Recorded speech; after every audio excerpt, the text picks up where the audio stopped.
মানুষ যখন অনেক দিন অপেক্ষা করে কিছু পাওয়ার জন্য, তখন কিন্তু তারপর যখন সেই জিনিসটা আমরা পাই আর কি, আমাদের কিন্তু মনে চরম আনন্দ হয়। তো বলতে পারো এরকম একটা দিনের জন্য আমরা 2 বছর ধরে ওয়েট করছিলাম, আর সেই স্বপ্নটা আমাদের পূরণ হলো। হ্যাঁ, আমরা মায়াপুর ইস্কনের মন্দিরে গিয়েছিলাম। আর যেহেতু কৃষ্ণনগর থেকে ইস্কনের মন্দির অনেক কাছে, আমি যদি কৃষ্ণনগরে আগে থাকতাম তাহলে আমাদের কাছে হয়তো সেটা অনেক অনায়াসে যাতায়াত হতো, কিন্তু যেহেতু আমি টাটায় থাকি সেহেতু এখান থেকে কৃষ্ণনগর যাও, কৃষ্ণনগর থেকে আবার মায়াপুর যাও, অনেক মানে সুযোগটা হয়ই না। তো মেনলি যাওয়ার উদ্দেশ্য একমাত্র ছিল তোজো, কারণ তোজো প্রচণ্ড মানে ইচ্ছা করেছিল ওর রাধাকৃষ্ণের মূর্তি দর্শন করবে, মায়াপুর দর্শন করবে, ইস্কনের মন্দির। ও যখন পুনাতেও ইস্কনের মন্দির আছে ওখানেও মাঝে মাঝে যায়, ওর ভালো লাগে। আর বন্ধুদের সাথে দুবার দুবার না একবার গিয়েছিল পুনার ইস্কনের মন্দিরটা। আমরা যখন তোদের সঙ্গে দেখা করতে গেছিলাম আমরাও একটা মন্দিরে গিয়েছিলাম, পুনাতেও অনেক কটা ইস্কনের মন্দির আছে, তবে মেন মন্দির এটা, যার জন্য ফরেনাররা এখানে খুব আসে। মায়াপুর আর কি একটুখানি মন্দির তো নয়, পুরো একদিনে শেষ করা যাবে না। তো যতটুকু আমরা ঘুরেছি, যতটুকু দর্শন করেছি, তার কিছু কিছু তোমাদের সঙ্গে শেয়ার করব আজকে।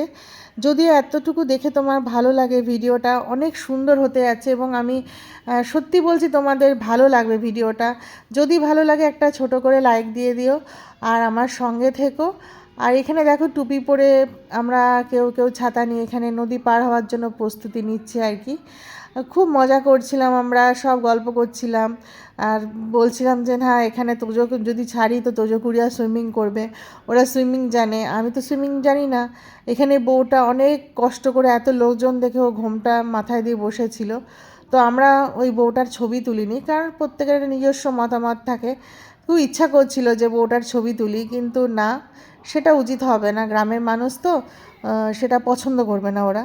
তো যাই হোক, আমরা যাওয়ার সাথে সাথে একদম নদীতে একেবারে নৌকা আর কি স্টার্ট হয়ে গেল।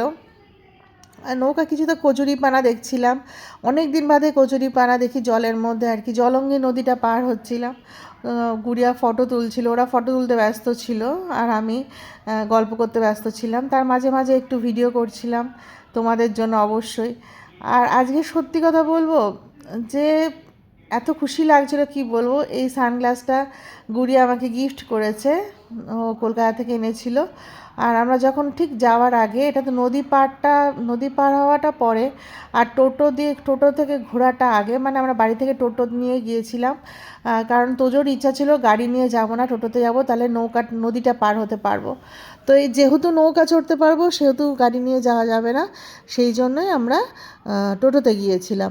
আর এখানে দেখো অনেকগুলো ফ্ল্যাট হয়ে গেছে, কিছু কিছু তার মধ্যে হোটেলও আছে হয়তো, ঠিক জানি না আমি সঠিক, তবে মোর একজন পরিচিত এখানে একটা ফ্ল্যাট কিনেছে, ও বলছিল সে কথা।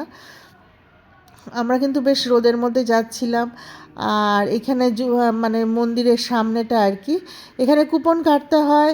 আর তার সাথে এখানে দেখো একটা ঘুঘু পাখি। আর ঢোকার সাথে মানে ঢোকার আগে আর কি এখানে চন্দনের টিপ পরিয়ে দেয় ওরা আর কি, মাথাটা ঠান্ডা লাগে আর কি, তিলক পরিয়ে দেয়, এটা তিলক বলে আর কি। আমরা সব তিলক পরেছিলাম, দিয়ে তারপরে আমরা ঢুকবো আর কি। ওরা তিলক পরিয়ে দক্ষিণা নেয়। যারা যারা ইস্কনের মন্দির আসতে চাও তারা এই শীতকালে অবশ্যই যেও, খুব সুন্দর। এখনও মন্দির নির্মাণের কাজ শেষ হয়নি, কিন্তু যতটুকু হয়েছে যতটুকু আছে খুব সুন্দর। আমি তো এর আগে 2005 সালে এসেছিলাম, অনেক বছর আগে, আর তারও আগে এসেছিলাম যখন আমি ক্লাস 8-এ পড়ি, বিয়ের পর একবার এসেছিলাম, আর এইবার এলাম। টোটাল 4বার আমি মন্দিরে ঢুকেছি আর কি এখনও পর্যন্ত। যারা কৃষ্ণনগরে তারা তো গুনেই না এতবার মন্দিরে আসে। তো আমার ছেলেকে তিলক পরানো হয়েছে, তো ওর খুব খুশি, ও খুব এক্সাইটমেন্টে আছে আর কি, রাধাকৃষ্ণের মূর্তি দেখব। আর একটু একটু মন খারাপ করছিল, মা তো খুবই অসুস্থ, মাকে আনতে পারলাম না, তো সেটার জন্য একটু মাকে খুব মিস করছিলাম আর কি। আর এখানে জুতো আমরা খুলে টুলে আমরা কি কি সব ভবন, এইগুলো নাম তো জানি না, ওদের পেছন পেছন যাচ্ছিলাম, আর আমার খুব ভালো লাগছিল। বিশেষ করে এই জলের পাশে গার্ডেনটা দেখতে খুব সুন্দর লাগছিল, তার সাথে বিল্ডিংগুলো ভালো লাগছিল। আর যেটা দেখে আমার চোখ দিয়ে জল বেরিয়ে গেছিলো সেটা হচ্ছে রাধাকৃষ্ণের মূর্তি। না, আমি মোবাইলে তো তোমাদের জন্য তুলতে পারবো না, কারণ এখানে মোবাইল নট অ্যালাউ। তো ভেতরে একদম ভেতরে মূর্তি আমি তোমাদের জন্য তুলতে পারিনি, কিছু মনে করো না বন্ধুরা, এটা নিয়মটা আমরা নিয়মটাকে তো লঙ্ঘন করতে পারি না।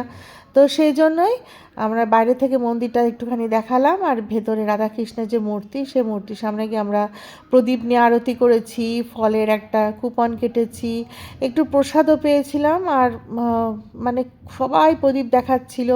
আর সবচেয়ে এখানে যেটা বড় পাওয়া সেটা হচ্ছে আমরা যাওয়ার সাথে সাথে একটু বাদে আর কি সবাই মাটিতেই বসেছিল ভেতরে। তো সাথে সাথে মানে মেন আর কি পূজারি আর কি আরতি করছিল। আরতিটা প্রায় প্রায় বলবো 0.5 ঘন্টা 40 মিনিট ধরে আরতি আমরা দেখেছি, কি 1 ঘন্টা হতে পারে, ঘড়ি তো দেখিনি।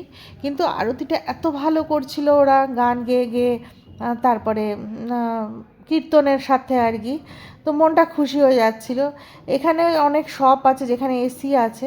তো ওদের এত গরম লাগছিল, হঠাৎ করে শপে ঢুকে গেল, বললো আমার ভীষণ গরম লাগছে। ও শপে আর কি এসির হাওয়া খাবে বলে ঢুকেছিল। যাই হোক বেরোলো, ওর কাণ্ড কারখানা দেখে আমরা খুব হাসাহাসি করছিলাম। দেখো গাঁদা গাছগুলো কিন্তু অসময়ে দারুণ ফুটেছে ফুল। গাঁদা গাছের সিজন কিন্তু এখন নয়, কিন্তু জানি না এদের এত সুন্দর ব্যবস্থা। কি বলবো, এখানে মানুষ ওপরে, আমরা ভেবেছিলাম ওপরে রুম নেব। তো মাত্র 2-3 ঘন্টা মানে মাঝখানে দর্শন করার পর না 3-4 ঘন্টা সব কিছু বন্ধ থাকে। তো ওই জন্য রুম নিতে হয় আর কি। কিন্তু আমরা ডিসাইড করলাম পরে রুম নেব না। আমরা এখানে একটা জায়গায় একটা ফ্যান পেয়েছিলাম, ওখানে সব সোফাতে বসেছিলাম। তার আগে এই সময় আমরা খাচ্ছিলাম। খাবারটা তোমার 150 টাকা প্লেট। আর যেখানে হোটেলে তোমার রুম নিলে এখানে তারা খায় আর কি, জানি না দাদা কোথা থেকে একটা পাস পেয়েছিল বা চেনা জানা, তো সেই জন্য এখানে আমাদের সুযোগ হয়েছিল। আর এই যে হারটা দেখছো, এটা আমার দিদির মেয়ে দিয়েছে গিফটে। ওর খুব ভালো লেগেছে, আমাকে হঠাৎ করে মানে বললো যে না তুমি এটা পরো। আর মানে অ্যাকচুয়ালি আমার মেয়ের জন্য দিয়েছিল, তো আমি পরে নিয়েছি। আমার খুব ভালো লেগেছিলো আর কি। গুড়িয়া খুব একটা হারটার পরতে চায় না বা সাজতে চায় না।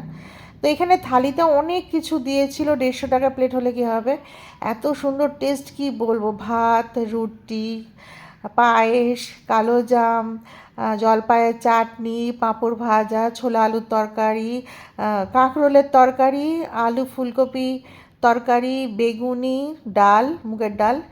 আর যত ইচ্ছা তুমি ভাত নিতে পারো, রুটি নিতে পারো। কিন্তু হ্যাঁ একটু তাড়াও দিচ্ছিলো, কারণ প্রচুর লোক লাইন করে দাঁড়িয়েছিল। আর এখানে দেখো মাছগুলো কী সুন্দর খেলে বেড়াচ্ছে।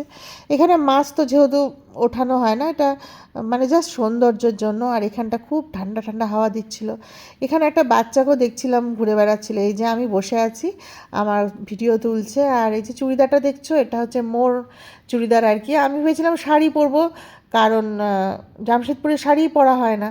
তো ভাবলাম অতখানি জার্নি করে যাব, আবার ওখানে ঘুরবো, তো শাড়ি আর কী পরবো, মোর একটা চুড়িদারই পরেছিলাম। এখানে গোপী ড্রেস পাওয়া যায়, মানে রাধারানী যে ড্রেস পরতো আর কি, সে ড্রেস তুমি পেয়ে যাবে 1000 টাকা মতো, 1000 টাকা থেকে শুরু আর কি, 1000 টাকা থেকে। সুতির কটনের আর কি। যারা ফরেনাররা আসে তারা অনেকে গোপী ড্রেস পরেছে দেখলাম, আমাদের ইন্ডিয়ানরাও পরেছিল। আর এই যে এইগুলো নিচের ঘাগরাগুলো কি সুন্দর লাগে দেখতে, দোকানটা এত ভালো লাগছে না কি বলবো, ভীষণ মজা লাগছিল। এত দূর দেখে ভিডিওটা যদি তোমাদেরও ভালো লাগে তাহলে অবশ্যই একটা লাইক দিয়ে দিও, এবং আমার সঙ্গে থেকো, চ্যানেলটাকে সাবস্ক্রাইব করো। আমরা অলরেডি চলে যাচ্ছি নৌকোবিহারে। এখন আমরা ওখান থেকে কিনেছিলাম একটা গোপী ড্রেস, সেটা মৌ কিনেছিল, আমি কিনিনি, মৌ কিনেছিল। আর মৌ আমাকে আর গুড়িয়াকে একটা শাড়ি কিনে দিল। আর এখানে আমরা এরকম একটা জায়গায়, লম্বা মতো জায়গা, করিডোর টাইপের, এখানে থেকে আমরা নৌকাতে যাব। এখানে গুড়িয়া ভিডিও করছিল, ভিডিও করতে করতে আমরা দেখতে পাচ্ছিলাম অনেক বিদেশিরা না এই সন্ধেবেলায় গঙ্গায় স্নান করছিল আর কি। যাই হোক এখানে সবাই কথন হচ্ছিল, কীর্তন হচ্ছিল ফুল নিয়ে। এই বোটে আমরা অনেকজন মিলে, মানে অন্যান্য গ্রুপও ছিল, খুব মজা হচ্ছিল আর কি। চটি খুলে হাতে ফুল নিয়ে আমরা কীর্তন শুনছিলাম। তার মধ্যে বাচ্চাগুলো, একটা বাচ্চা ছিল জুতো পরেছিল, পিং পং আওয়াজ হচ্ছিল।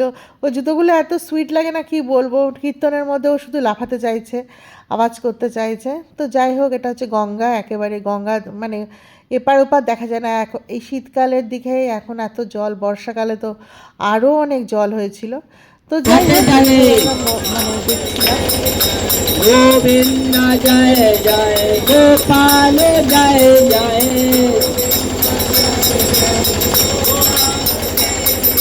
রাধা রমণ হরে গোবিন্দ জয় জয়, রাধা রমণ। এরপর আমাদের ফেরার পালার না, আমরা ডিনার মায়াপুরে করিনি। আর নবদ্বীপে শ্রী চৈতন্যদেবের জন্ম, সেখানেও আমরা যাইনি, নেক্সট টাইম যাব। ইসকনের একটা ছোট ছবি তোমাদের কাছে ফিক্স ছবি দেখালাম, আর একটা রাধাকৃষ্ণের মূর্তি দিয়ে আজকে ব্লগটা এখানেই শেষ করছি। রাধে রাধে।